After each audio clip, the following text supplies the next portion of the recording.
Hey, what's going on, everyone? Welcome back to the channel. Hope you're all doing great. Today, we've got something really exciting to talk about because Riot just rolled out the brand new VALORANT update, patch 11.08. And honestly, this one feels like a true reset button for the game. It's the kind of update that changes the rhythm of every round, the way you think about your abilities, and even the way you approach gunfights. So if you've been feeling like Valorant's been leaning too heavy on utility or certain agents have been running the show for too long, this patch might finally balance things out in a way that actually feels fair. Now let's talk about what's really going on here. Riot didn't just tweak a few numbers and call it a day.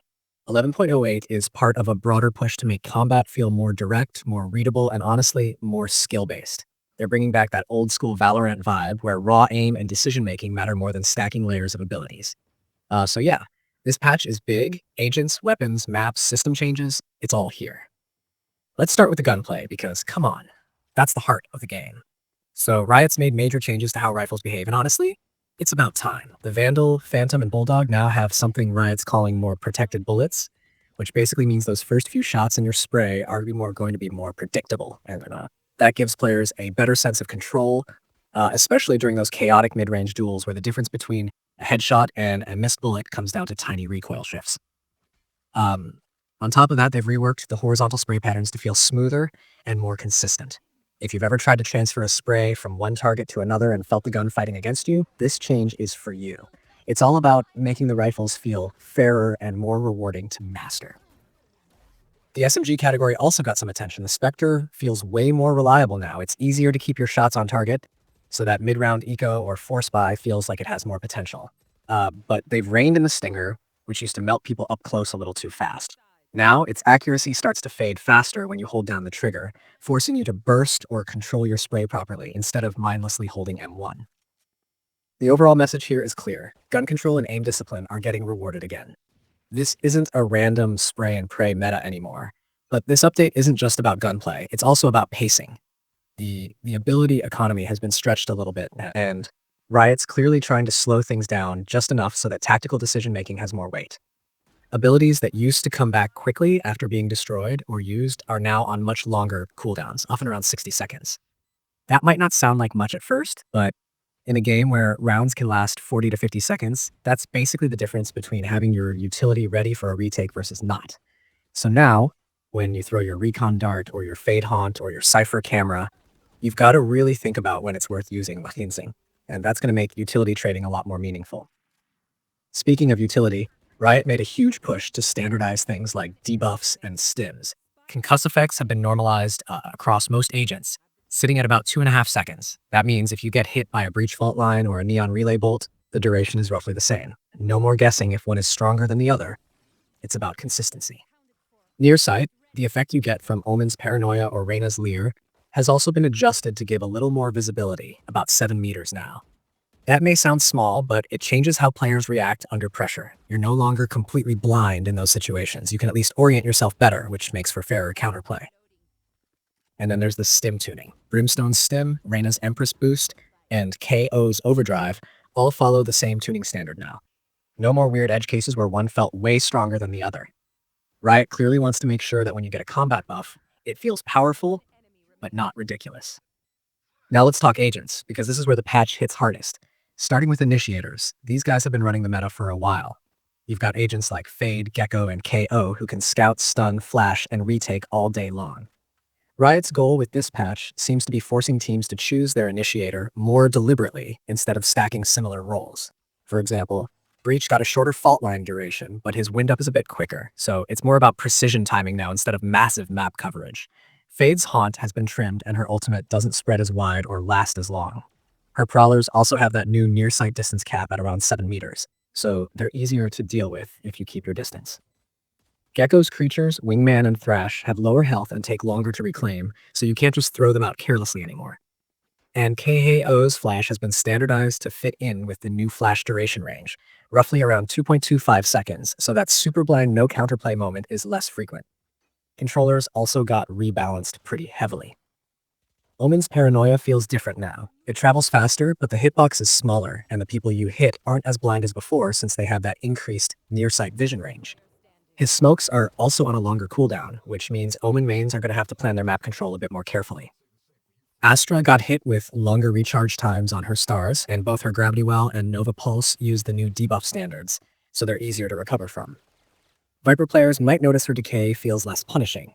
Entering her cloud or wall doesn't instantly chunk your HP as much, which helps her sustain during fights.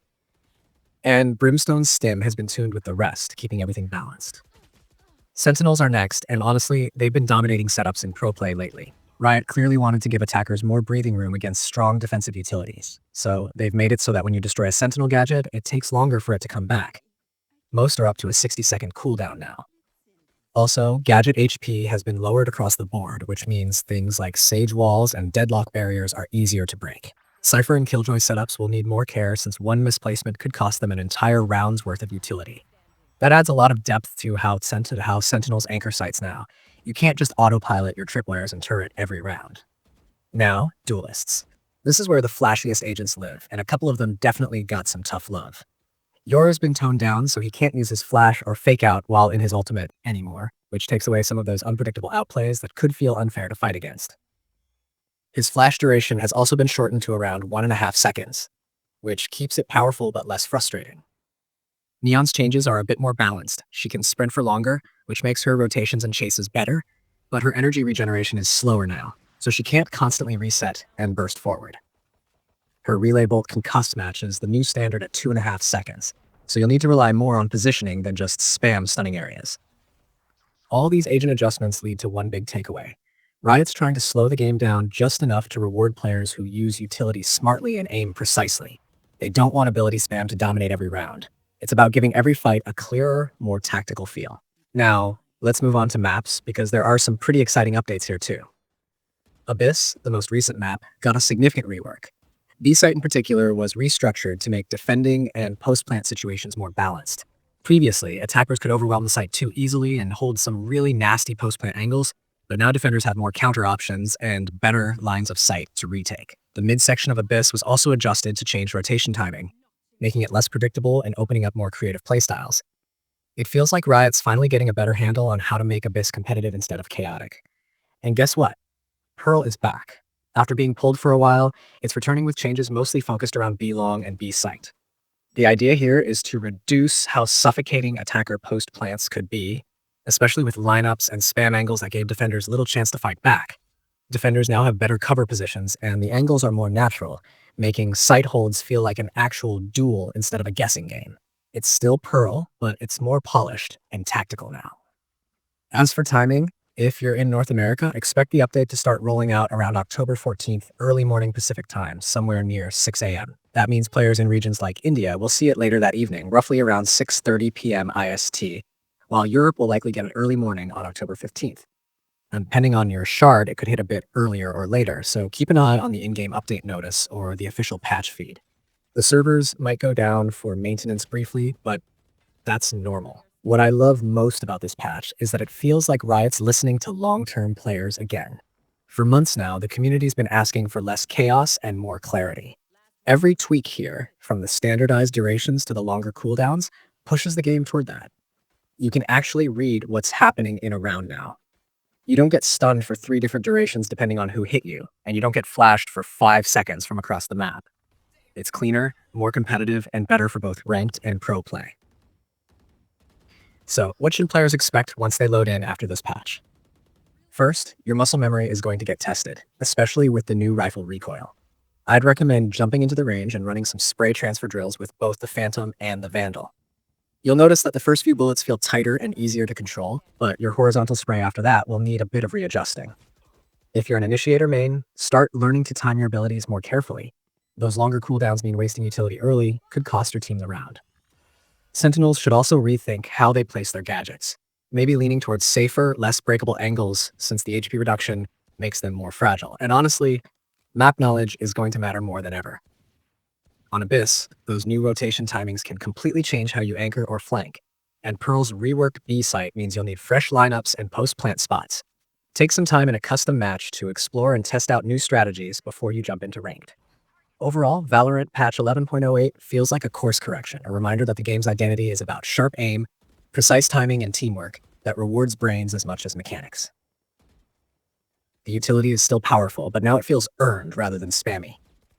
Every duel feels like it could go either way, and that's exactly what makes Valorant exciting. Whether you're a casual player, a ranked grinder, or someone prepping for tournaments, this patch demands adaptation. And that's the fun part.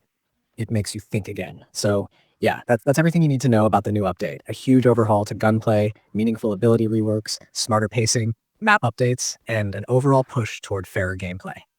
Riot clearly wants to bring Valorant back to its roots, a game that rewards strategy, coordination, and accuracy. Um, I'm honestly all for it. Let me know what you think in the comments. Do you like this slower, more tactical feel? Are you happy with the agent changes? Or do you think some of them went too far? I'll be reading everything you guys post. If you enjoyed this breakdown, hit that like button, subscribe if you haven't already, and I'll catch you in the next one. Until then, take care, stay sharp, and I'll see you in the servers.